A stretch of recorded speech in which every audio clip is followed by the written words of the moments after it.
سرخط خبرهای مهم. جای ناظران بازرسی دولتی автомобили радарهای خودکار فعال می شوند. لباس بیگانه و ایدگردک من می شود. مجلس ملی موقعش را معین می کند. گفتند کاغذ را امضا کنید با جنگ با اوکراین روید.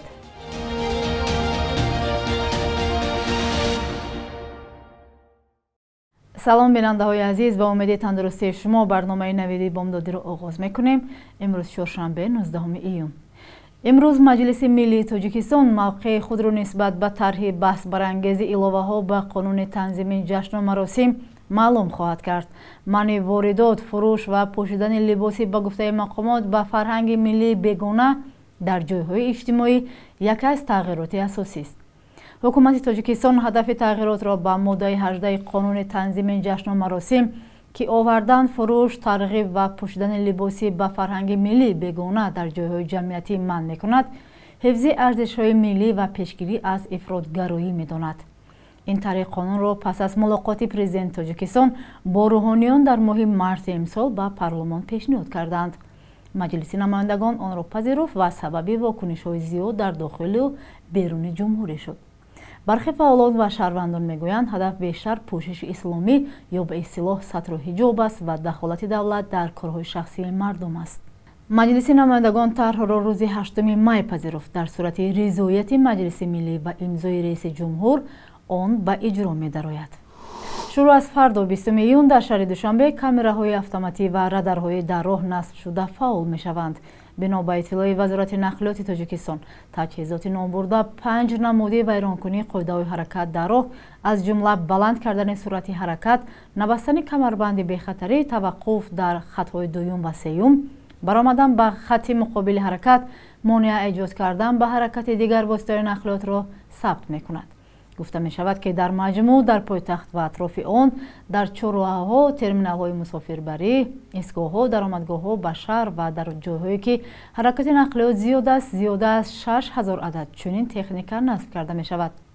حالا در شهر دوشنبه و خاروغ لایحه شهر بی‌خطر عمل می کند و آن در راه‌ها قاعده ویرانکنی رانندگان را عکس برداری کرده در یک پایگاه معین جمع آوری می نماید.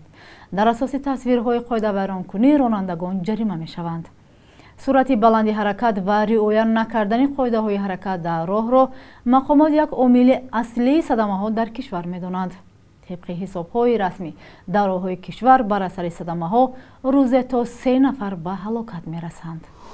دادگاه عالی تاجیکستان می گوید در سال 2023 برای نادیده گرفتن مراجعات مردم 25 پرونده جنایی باز کردند و 14 کس را جزا دادند.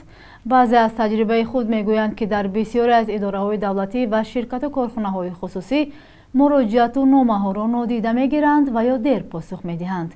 این دفعه ما از مردم پرسیدیم که آیا با اداره های دولتی تاجیکستان کار افتاده شدند؟ بار عریضه و شکایت و نامه دادخواهی نوشتند و پاسخ گرفتند؟ نظر ساکنان را یک جا می‌بینیم. رئیس همین وایمون، رئیس همین منطقه‌مون التماس کردیم که همین راهمون بسیار جزیر شدگیان، آب نداریم، وای نداریم، هیچ اهمیت نمیتیان.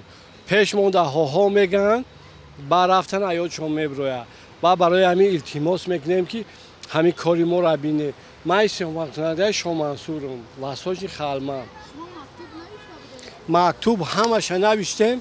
رئیس ناحیه یگان فایده نیست، یگان تاک نیست، حتی روش ندیده ایم. مالی کاری انجام یگان جاگردگی نیست. تا حد امکان کار بود میشود، حل شونده باشه حل میشود. اکوایی هم برای بهبودی شهروندان کو مگه مقامات برای چه؟ правильно?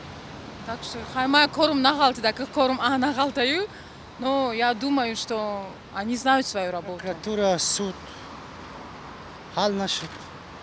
1 سال دویدم، 2 سال دویدم. سونی نامه شده رفتم روسیه. اینا یک هفته باز آمدم. خدا با شکر خیر. زندگیم پیش رفته است. قبول کردند، بررسی شد. حل شد. یگم بار نرفتم ندیدم. انی گفته نمیتونم که چه خیلی میکنه. شاید از 100% تنها 20% عدالت باشد. справедливость. عدالت هست، حقیقت هست، چه به عدالت نیست؟ حتما عریضه شکایت حتما کارم حل میشه و اگر یگان عریضه باشه یگان شکایت باشه حل میکنه. داریم که مقامات حل میکنه. مقامات حل میکنه. مقامات برای چی؟ برای حل کردن پرابلم های مردم ای.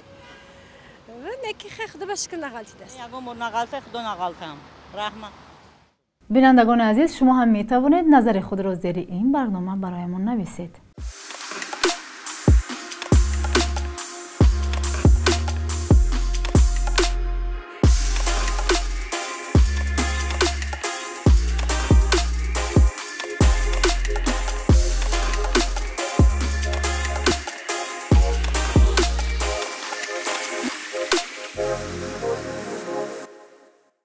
گروهی از مهاجران تاجیک در بازداشتگاه در تاتارستان روسیه که در میانشان زنان حامله نیز بودند از مقامات تاجیکستان درخواست یاری دارند. با ادعای بعضی از آنها مسئولان بازداشتگاه به جوانان و مردان پیشنهاد دادند که برای رفتن به جنگ در اوکراین قرارداد امضا کنند.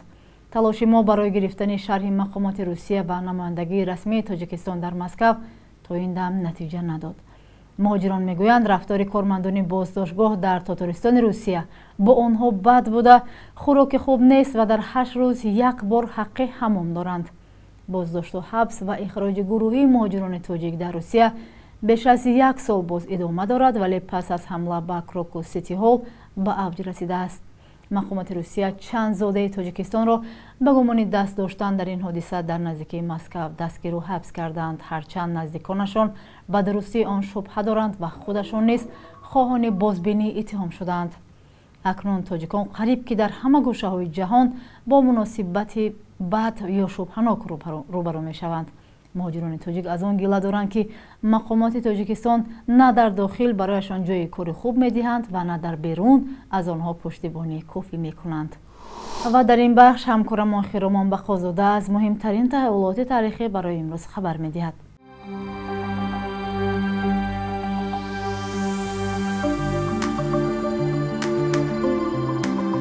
در اوج جنگ شهروندی ایالات متحده آمریکا 19 ایون سال 1862 کنگره امر کرد که در ایالات غربی این کشور غلامداری منع کرده شود.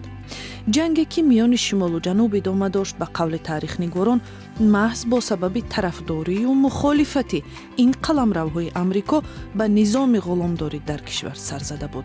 پرزیدنت ابراهام لینکلن که طرفدار از بین بردن غلامداری بود، نهایت توانست در پایان جنگ به آزاد کردن همه شهروندان آمریکا موفق شود.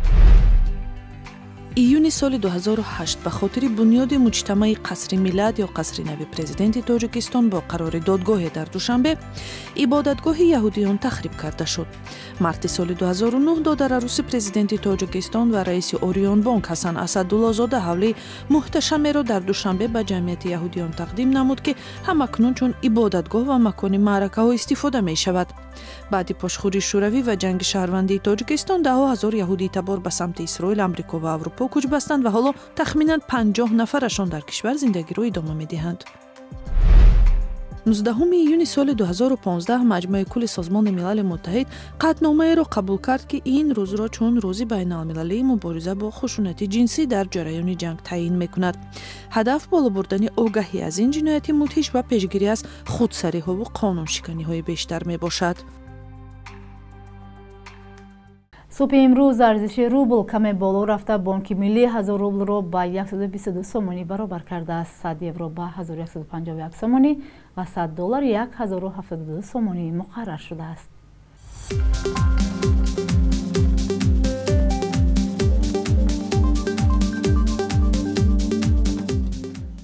بینندگان عزیز، شما نوید بامدادی رو تماشا کردید. اخباری از این بیشتر رو میتوانید در سامانه و صفحه اجتماعی رادیو آزادی تماشا کنید.